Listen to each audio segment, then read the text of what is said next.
అందరికీ నమస్కారం.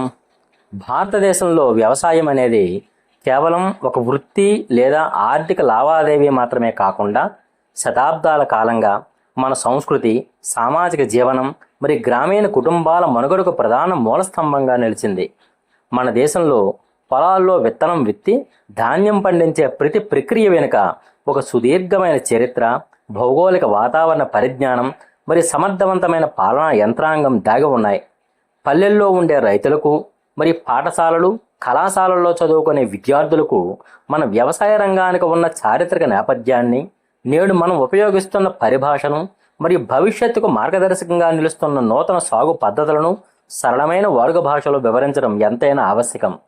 మనం ప్రతిరోజు వినే ఖరీఫ్, రబీ, జాయిద్ అనే పంట కాలాల పేర్లు మన దేశంలోకి ఎలా వచ్చాయో పరిశీలిస్తే ఆసక్తికరమైన విషయాలు వెలుగులోకి వస్తాయి. ఈ పదాలు మన భారతీయ స్థానిక భాషల నుండి వచ్చినవి కావు. ఇవి పారసీక, అరబిక్ భాషల నుండి మన సంస్కృతిలోకి ప్రవేశించాయి. 18వ శతాబ్దానికి ముందు భారత ఉపఖండంలో మొఘల్ సామ్రాజ్య విస్తరణ మరియు పరిపాలన స్థిరపడిన కాలంలో ఈ పదాలు విస్తృత ప్రచారంలోకి వచ్చాయి. అరబిక్ భాషలో ఖరీఫ్ అనే పదానికి శరదృతువు అనే అర్థం. నైరుతి ఋతుపవనాల రాకతో జూన్ లేదా జూలై మాసాల్లో వర్షాలు ప్రారంభమవ్వగానే విత్తనాలు విత్తి శరదృతువు ప్రారంభ సమయమైన సెప్టెంబర్ లేదా అక్టోబర్ నాటికి కోతలు కోసే పంటలను ఖరీఫ్ పంటలు అని పిలవడం ప్రారంభమైంది. అలాగే అరబిక్ భాషలో రబీ అనే పదానికి వసంతకాలం అని అర్థం. శీతాకాలంలో అంటే నవంబర్ మధ్య నాటికి విత్తుకొని వసంతకాలంలో అంటే ఏప్రిల్ లేదా మే నెల నాటికి పంట కోసే విధానాన్ని రబీ పంట కాలంగా వర్గీకరించారు. అయితే ఈ అరబిక్ పదాలు శతాబ్దాలుగా ప్రభుత్వ రికార్డుల్లో నిలిచిపోయినప్పటికీ పల్లెల్లోని సామాన్య రైతులకు మరియు చదువుకునే విద్యార్థులకు ఇవి తరచుగా గందరగోళాన్ని కలిగిస్తూ ఉంటాయి.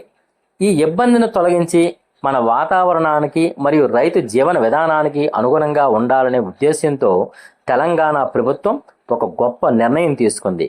ఖరీఫ్ మరియు రబీ అనే పాత నామకరణను రద్దు చేసి మన స్వదేశీ వాడుక భాషలో ఖరీఫ్ కాలాన్ని వానాకాలంగా, రబీ కాలాన్ని యాసంగిగా అధికారికంగా మార్చడం జరిగినది.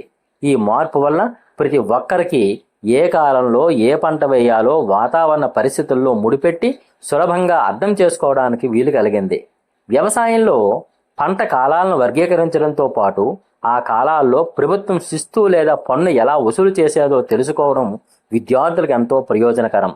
మొఘల్ చక్రవర్తి అక్బర్ పాలనా కాలంలో ఆయన ఆర్థిక మంత్రి రాజా తోడర్మల్ నేతృత్వంలో జప్తీ అనే నూతన భూశిస్తు విధానాన్ని రూపొందించారు. ఈ విధానంలో రాజ్యంలోని ప్రతి పొలాన్ని ఖచ్చితంగా కొలత వేసి నేల సారవంతత మరియు దిగుబడి ఆధారంగా భూములను ఉత్తమ, మధ్యమ, కనిష్ట రకాలుగా వర్గీకరించేవారు. ఈ 3 రకాల సగటు దిగుబడిలో 1/3 భాగాన్ని ప్రభుత్వ పన్నుగా నిర్ణయించి దానికి తగిన నగదు ధరల జాబితాను తయారు చేసేవారు. మన చారిత్రక వ్యవసాయ వారసత్వాన్ని అవగాహన చేసుకుంటూ నేటి కాలానికి తగినట్టుగా వానాకాలం, యాసంగి వంటి స్వదేశీ భావనలతో వాతావరణ మార్పులను అర్థం చేసుకోవడం ప్రాథమిక అవసరం.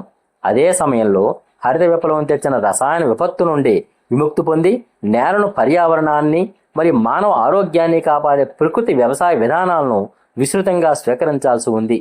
చదువుకునే విద్యార్థులు ఈ శాస్త్రీయ మరియు చారిత్రక సత్యాలను గ్రహించి రైతు సోదరులకు సాంకేతిక అవగాహన కల్పిస్తే మన భారతీయ వ్యవసాయ రంగం సంపూర్ణమైన ఆనందాన్ని సాధించడంలో సందేహం లేదు. ఇలాంటి ఆసక్తికరమైన వీడియోలకై సనాతన భారతీయం ఛానల్ను సబ్స్క్రైబ్ చేయండి. మీ అభిప్రాయాలు ఈ క్రింద కామెంట్ బాక్స్లో వ్రాయండి. ఇంకో వీడియోతో మళ్ళీ తిరిగి కలుద్దాం. ధన్యవాదములు.